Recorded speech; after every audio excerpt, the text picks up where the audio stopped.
Now, thousands of illegal residents across the UAE have been arrested in a series of major post-amnesty crackdowns. The federal authorities... तो guys, तीन बहुत बड़ी खबर सामने आ रही है। अगर आप भी यूएई के अंदर काम करते हो तो ये तीनों खबर को जानना बेहद ज़रूरी है, नहीं तो बहुत बड़ी प्रॉब्लम में फंस सकते हो। तो चलिए स्टार्ट करता हूँ, बताता हूँ अपडेट के बारे में।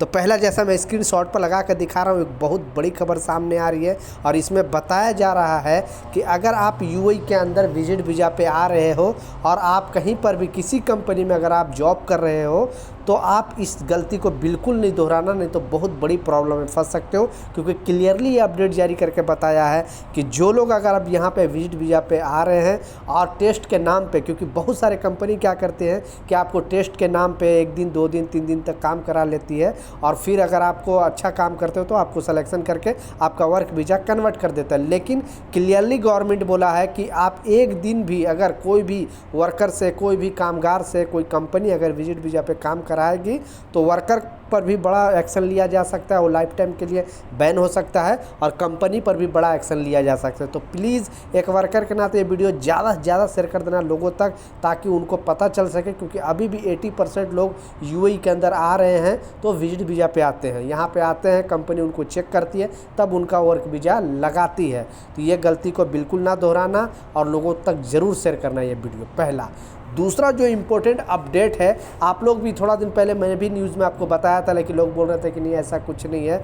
तो जैसा मैं बताया 6000 लोगों को गिरफ़्तार किया गया था और इस गिरफ़्तारी के कारण जो है, क्योंकि लोग, मैं स्टार्टिंग पे इसलिए मैं आपको यूएई का एक न्यूज़ चैनल है उसका मैं स्क्रीनशॉट पर लगा के दिखाया, इंग्लिश में ये न्यूज़ चैनल है, उन्होंने भी ये अपडेट जारी करके बताया, इसलिए प्रूफ के तौर पर आपको मैं दिखाया कि 6000 वर्करों को आखिर क्यों गिरफ़्तार किया गया था। तो गिरफ़्तारी का कारण क्योंकि यूएई गवर्नमेंट पिछले 4 महीने से, सितंबर, अक्टूबर, नवंबर, दिसंबर, पिछले 4 महीने से लोगों को टाइम दे रहा था, या तो आप अपने कंट्री में अगर यहाँ रहना है यूएई में कंटिन्यू तो आप दूसरी कंपनी का वर्क वीज़ा लगा लो अगर मिल रहा है तो, और नहीं तो आप इस कंट्री को छोड़कर आउट पास बनाकर आप अपने कंट्री चल जाओ। जितने भी आपके ऊपर जुर्माना था वो सारे माफ़ कर दिए जाएंगे। लेकिन फिर भी लोग इस पर बाज नहीं आया और उसके बावजूद, यानी 4 महीना टाइम दिया गया, उसके बावजूद बहुत सारे कामगार वो गए नहीं और इलीगल तरीके से रहना शुरू कर दिए।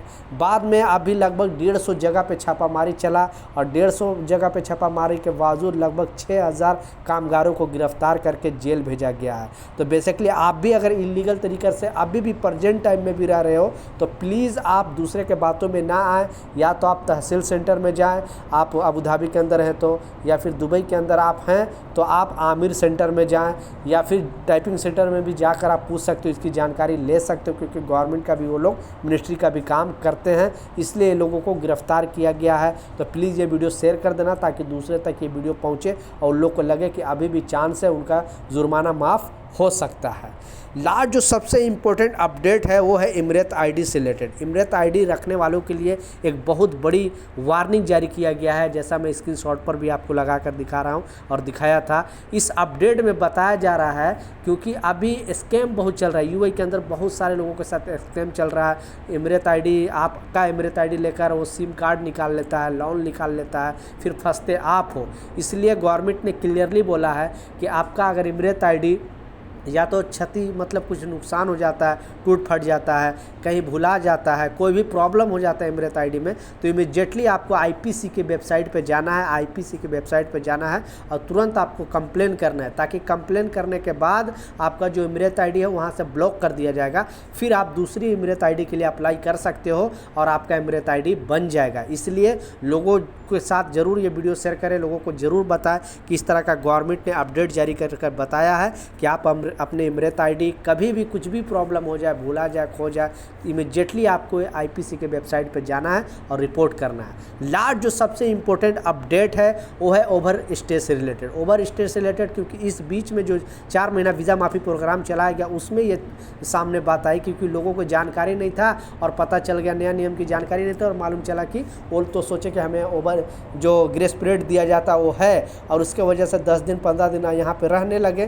फिर बाद में जब एयरपोर्ट पे जाते तो मालूम चलता है कि उनके ऊपर जुर्माना है, ना इतना पैसा हुआ और ना अपने कंट्री वापस जा पाए। तो बेसिकली विजिट वीज़ा पे जो भी ग्रेस पीरियड दिया जाता है वो ग्रेस पीरियड ख़त्म कर दिया गया है। 3 महीने का जो आपका विजिट वीज़ा है तो 3 महीना ही रह सकते हो। 2 महीने का विजिट वीज़ा 2 महीना रह सकते हो, 1 महीना का विजिट वीज़ा तो 1 ही महीना आप रह सकते हो।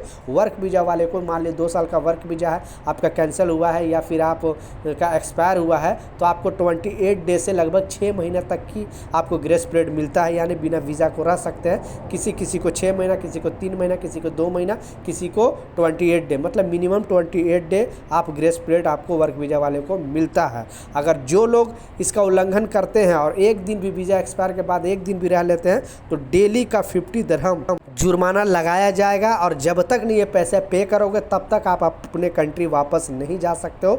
इसलिए आपको वीज़ा एक्सपायर होने से पहले एक दिन पहले इस कंट्री को छोड़ देना है। बेसिकली विजिट वीज़ा वालों के लिए मैं बात कर रहा हूँ। अगर आप वर्क वीज़ा पे काम कर रहे हो, आपका वीज़ा कैंसिल हो गया है, तो आप वहाँ जाकर या तो अपने ऑनलाइन भी चेक कर सकते हो, या कैंसिलेशन लेटर होता है उसके नीचे भी लिखा होता है डेट, या फिर टाइपिंग सेंटर में जाकर आप पूछ सकते हो, जानकारी ले सकते हो। नीचे कमेंट सेक्शन में अपना राय जरूर लिखें। कुछ कन्फ्यूजन है, कुछ सवाल है। मिलता हूँ नए अपडेट के साथ, नई जानकारी के साथ। जब तक जय हिंद।